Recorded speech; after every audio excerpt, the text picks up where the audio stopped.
Hey everyone, and welcome to NutriFoodie and Lifestyle. So, the month of March has many things going on, just as the month of February did. And I just wanted to make a different type of video because I know when I do my videos by myself, I'm usually always talking about nutrition, but I wanted to talk about something a little bit more different for the month of March because March is Women's History Month. Yeah, yeah. And March is also National Nutrition Month, and March 13th is Dietetic Technician Day. Yay! So we got a couple of exciting things going on for the month of March.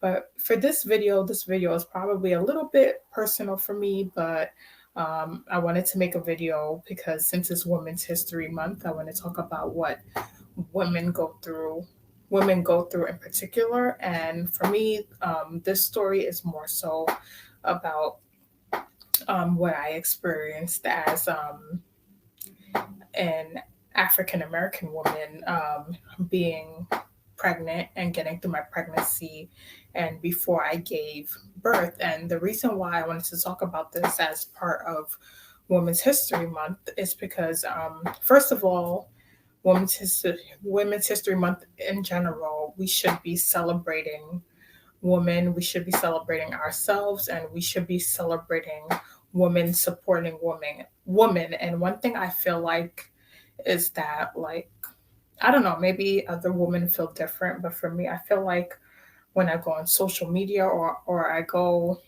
or maybe with friends I've had in the past, I feel like women are always competing with each other. And I feel like instead of competing with each other or getting jealous over certain things or being jealous of each other, we should be supporting each other, because if women don't support women, then who is going to support women? Because as we know, even though we're in 2021, women still don't get the same rights as men. And there are certain areas where they try to take our rights away for certain things when it comes to women and to our bodies and decisions that women want to make in particular. So, that's why I wanted to make this video for that reason. And also because, before I got pregnant, I was ultimately always scared to get pregnant but I think a lot of women are usually scared to get pregnant because being pregnant is scary. And for me, it wasn't even like the pregnancy part I was always fearful of. I think I was just always fearful of giving birth because I just know from back in the days, you would always hear that women didn't survive giving birth. And I didn't know that, it was a hot topic in America that women were dying after childbirth or during childbirth. And it was being seen in higher rates of in women of color that they were not surviving childbirth. And I thought that in this country we were in a place where women, like, childbirth went pretty well. I didn't realize that until, like, um I watched an episode of this show on Fox called The Resident, and it's a very good show. You guys should go and watch it if you can. And they had one episode where they were kind of reviving a true story. And I don't know if you guys have heard of Judge Hatchett, but her son was married, and his wife was pregnant, and she was pregnant with her second child. Her first pregnancy went smoothly, the birth went well, and then for her second pregnancy, she gave. I guess it was a situation where she had to have an emergency birth, or I think a C-section, and then they did the C-section for her. And then after that, she was still, like, in pain, and her husband kept going to all the doctors, and they were ignoring him, and basically it came to the point where she was bleeding internally and then she passed away. And they were saying, the fact that she was a woman of color, she was being like ignored. And so that episode kind of showed what they went through and what he went through, and they wanted to share that story. And there are even some other people like Serena Williams, after she gave birth, she was getting shortness of breath, and they kind of ignored it a little bit. And then when she had to beg them to do, I think, a CAT scan for her, and they found out that she had like a blood clot in her lungs. So, it's like so many situations where women of color are going through this while they're pregnant or during childbirth. And I think this is something important to talk about during Women's History Month, especially if you are a woman of color watching this video and you're pregnant right now. This is important to, you know and make sure that you're getting the best care possible during your pregnancy, and you take care of yourself as well. It's very, very important. I mean, for me, like, I'm lucky because I have a healthcare background. So there's a lot of things that I do know. I feel like if I didn't have a healthcare background, I probably would not know a lot of things. So it does help me out a lot to be knowledgeable about certain things, and not everybody might not be knowledgeable about those certain things. So they might not know the right things to ask when they go to the doctor or to express certain symptoms that they're having, and they might be afraid to say it too. So just remember, when you go to the doctors, tell them everything and always speak up and tell them exactly what you're going through and all your symptoms. um, but my experience with pregnancy, overall, my pregnancy was pretty good, and I really liked my doctors. The only thing is that when you're pregnant, well, I don't know if this is everywhere, but at least where I live, you don't just see your doctor, you see all of the OBGYNs in the office. So they make you go through all of them, because if your doctor is not available or there when you give birth, at least you would have seen one of the other OBGYNs on all your visits. So they make you go through all of them so they can all be aware of who you are. So my OBGYN, she was very, very good, and I miss her a lot. My husband and I really, really liked her. And the only case where we had like an issue was and it wasn't really like I don't know if it was a big issue, but the only case where like my husband was kind of like not feeling it was like when we came across one of the OBGYNs, and she was actually a woman of color, and she told him that he has to leave the room when she was like examining me, and none of the other OBGYNs didn't do that before, and they weren't women of color, the other OBGYNs. So I found that very, like, interesting that the doctor that was actually the woman of color didn't want him in there while she was examining me or checking my cervix. So that was the only really bad experience we had. Other than that, every other experience was pretty good, and we liked all of our all of the doctors that we were seeing, thank goodness. But I know that might not be the case for everyone. Now to jump straight to my like experience with giving birth. The place where I ran into the issue was that I was living in another state, and then I moved back to the state that I originally moved from.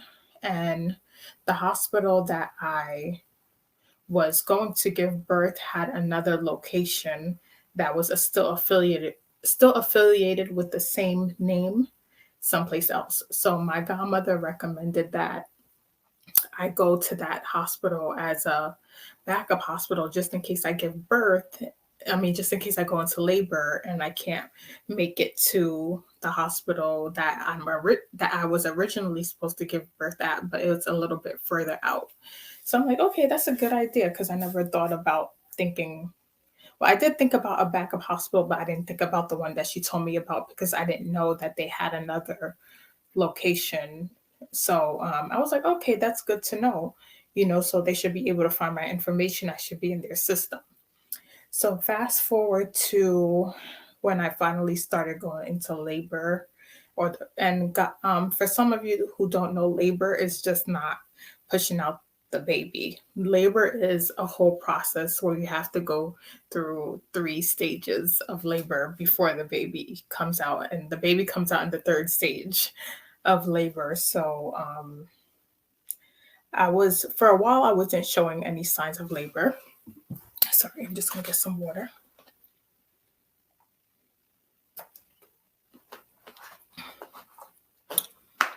I feel like my throat is raspy. So for a while, I wasn't showing any signs of labor, and then I finally started, and I wasn't feeling any contractions or anything. Even throughout the whole entire pregnancy, I didn't really feel any contractions. I was like, "Am I having a contraction? I don't know. I don't really feel it." And one particular day I fell, and then I was like, you know what, let me go get checked out. So I went to the hospital that my godmother recommended, and I went to go get checked out. And that day, they were pretty nice. I went there for a total of 3 days. So that first day that I went to them, they were pretty nice. And I saw the actual doctor who does the deliveries, and he came in. They did an ultrasound. They looked at everything. They said everything was good, and they were like, "Do you know that you're having contractions?" And I was like, "Really? I don't know because I don't feel anything. I'm not in pain right now or anything." And they're like, "Yeah, you're having contractions. You're starting to have contractions." So then after that, I went there the second day because the pain was really starting to set in. Now, I don't know, I just feel pain. So I went, to get checked out to see if maybe my cervix was opening up a little bit more. And then when I went the second day, I didn't see that doctor, but there were residents there. So in the hospital, you might see residents, you might see physicians' assistants, PAs, and things like that. So she was very nice, and she was like, "Oh my gosh, I can't wait. This will be like my first." I think she said this would be like her first delivery, or I don't know if it was her first delivery. I can't remember, but she was pretty nice. And so the second day they monitored me and they said, "Oh, your cervix is still not open yet or anything like that. We got to send you back home because nothing is really happening." So I'm like, okay. Then the third day, like I can barely get out of bed and move because I am in so much pain. Like I can't even lay down in bed. Like that's how bad the pain was. And I'm telling my husband, we gotta go to the hospital because this pain feels like the worst pain I have ever felt ever. So then after that we went together and we took a Uber there back to this location, and they monitor me for I think maybe 2 or 3 hours, and I was not happy that day. And the resident wasn't there. I think it was somebody else. She wasn't there, but it was somebody else. And that day I was just not feeling it. Most of the nurses that were there were not women of color. They were white, but I was not feeling the experience. I told the nurse that I was in pain and in a lot of pain, and she was like, "Oh well, it's gonna feel worse than this." But I'm like, "This already feels worse," and she's like, "Oh no, you'll be in more pain than this when it's really happening." And I don't know if you guys have heard, but one thing that is said, like that's there is believed about the African American community, is that we don't feel pain. And I did not like that at all, that she made that comment. And then even like they didn't really have us on beds, which is weird. I don't know why they had us on like these kind of like chairs that kind of remind you of like a dentist chair or whatever, or I don't know how to explain it, but they didn't have me in a room that had like beds. They put me in a room where you have to sit and lay on like I don't know what it is. And then she didn't, I had to ask for pillows that day. They didn't give me any pillows. The nurses didn't really make me feel comfortable. And then the contractions were so they put the band on my stomach to monitor the baby and the heart rate and all of that and to monitor me.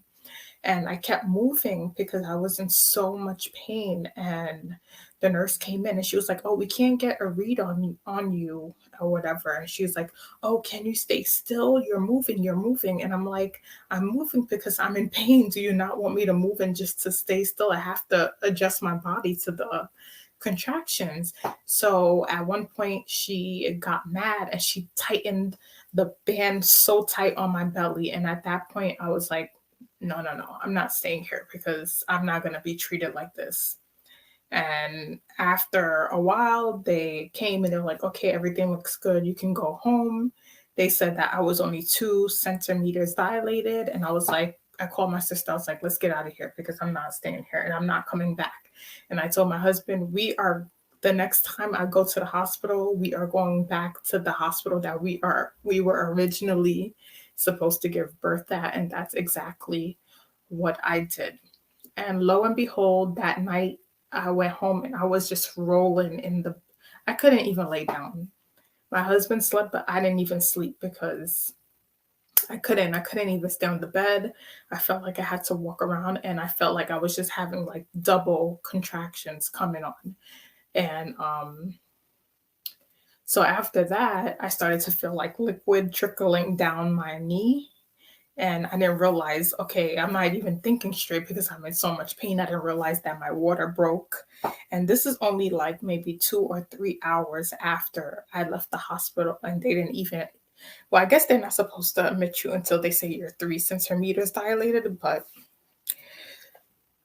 oh, excuse me. Yeah, this happened like 2 hours after I got home. So it probably was like 1 o'clock in the morning or 2 o'clock in the morning, and the liquid was like trickling down my legs. I went to the bathroom, and then I just kept going back and forth to the bathroom, and the liquid would not stop coming down. And then after that, I started to bleed, and then that's when I started to panic. But I didn't realize that it was my mucus plug that had came out, or the bloody show they call it, or something like that. So I started to panic because I was like, I don't know where this bleeding is coming from. Something is happening. And lo and behold, I was ready to give birth, and I had to wake up my sister at 5 in the morning. I told her I can't do this, and she drove me to the hospital that I was supposed to give birth at. And when I got upstairs, they said, "You are ready to go. You're fully dilated." And I'm just thinking how like that other hospital treated me, and anything could have happened. Being pregnant is a serious thing. Anything can happen to you or the baby. And I felt like the way they treated me was like, at least that last day was very disrespectful. And I did not like it at all. So I just wanted to share that experience with you guys. And being that it's Women's History Month, to just some of the things that I've experienced. And I've gone through other things like that I've experienced in healthcare, like being a patient where I felt like I was never taken seriously. I dealt with chronic pain for almost 3 years. And I'll talk about that probably in another video I'll do. But I just wanted to share that, being that it's Women's History Month, to make sure that you guys keep up with taking care of yourself and taking care of your health, and speak up, because women do get treated differently than men. So remember just to always get a second opinion if you feel like the doctor that you're seeing is not giving you the right answers, and keep fighting for your health. So that's why I made this video, and I wanted to share that story with you guys. And I'll see you all in the next video. Bye.